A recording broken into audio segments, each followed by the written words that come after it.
Bună ziua, mă numesc Alexandru Caia și lucrez ca medic stomatolog în cadrul clinicii Tim Dental Clinic. Astăzi o să vă vorbesc despre obturația dentară. Obturația dentară sau plomba este cea mai utilizată manoperă ce se realizează în cabinetul de medicină dentară.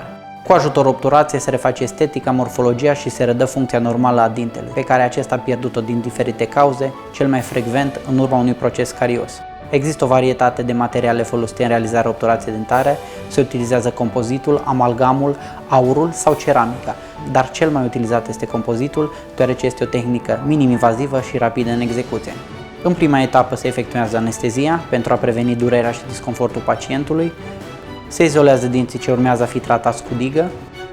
Aceasta are rolul de a împiedica contaminarea obturației cu salivă și pentru a permite medicului un acces și o vizibilitate optimă. Se îndepărtează tesutul cariat cu instrumente rotative sau manuale.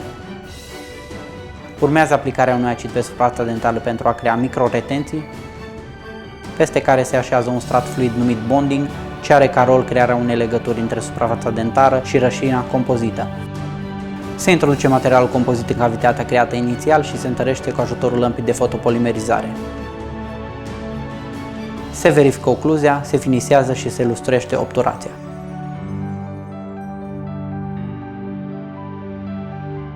Pentru menținerea sănătății pe termen lung a obturațiilor, este necesară o igienă riguroasă și controale periodice la medicul stomatolog.